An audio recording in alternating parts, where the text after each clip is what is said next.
Hey everybody, this is Deb with Truthification Chronicles, and I came across this tweet that I thought maybe you'd be interested in seeing. Tribunal Watch here says, who is Maureen Comey, daughter of James Comey? And that TW0003 is what he's using as a hashtag to show the different people that are probably going to be set up for some kind of referral because of their behavior over the last couple of years. So this is who she is. Attorney for Southern District of New York. Imagine that. What a coincidence.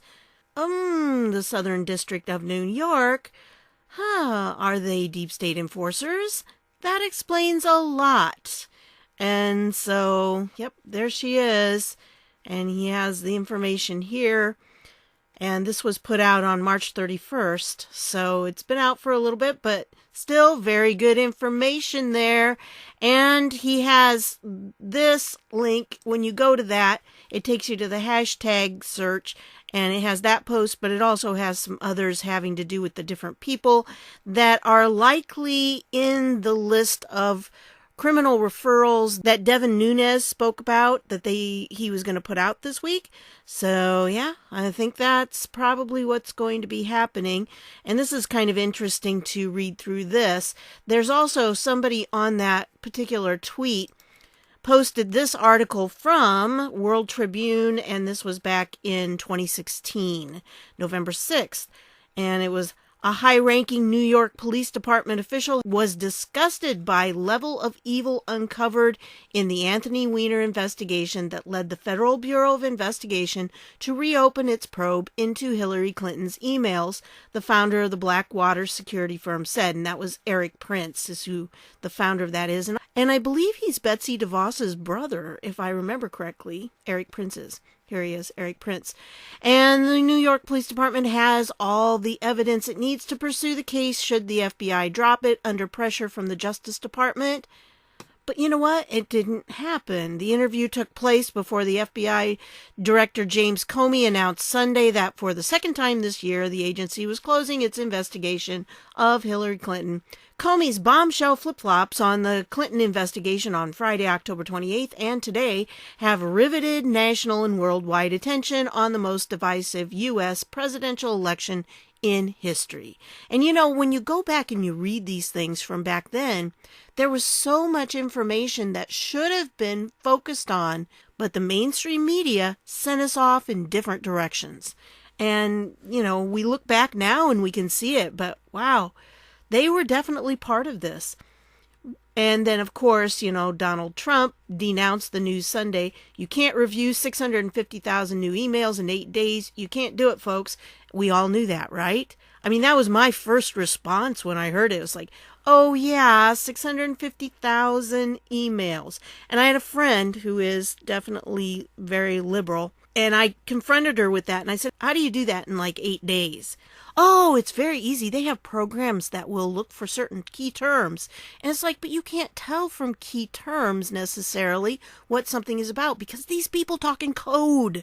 So, you know, it was very interesting, our conversation. And now, well, I hope she's understanding that what I was saying back then is actually true. And that was long before I even found out anything about Q. So I was putting pieces together on my own.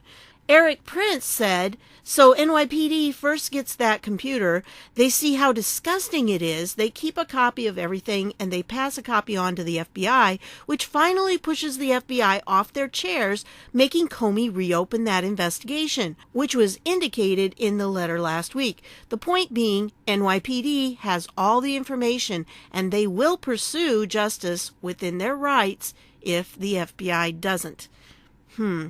And yet we look back and we say, oh, what's going on there? Well, could it be that there are people like Maureen Comey who are standing in the way and who have prevented that from happening? I don't know. It's a possibility.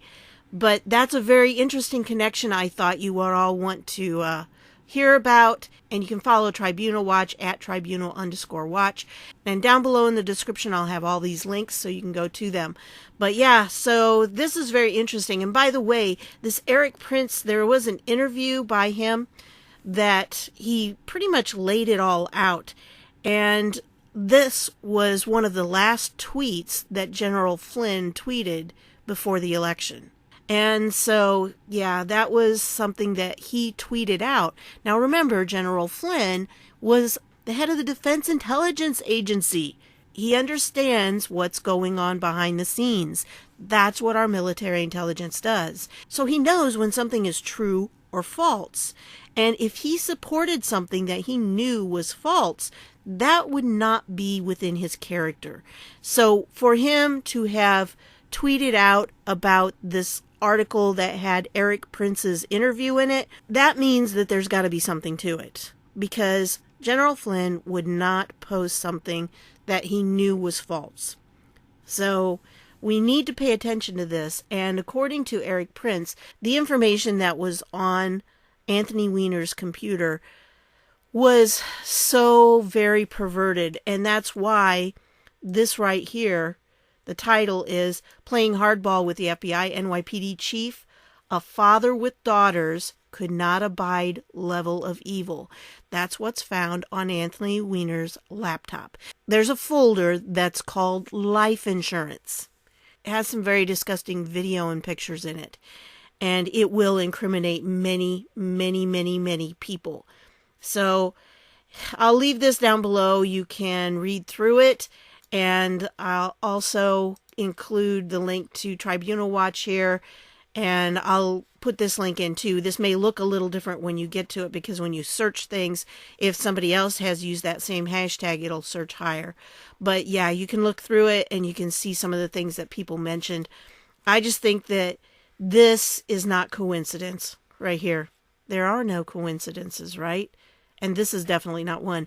And when it comes to these different people and what they did, we really have to look at their relatives, not just their wives, but their children as well, because we know Joe Biden, his son, had this big deal with China.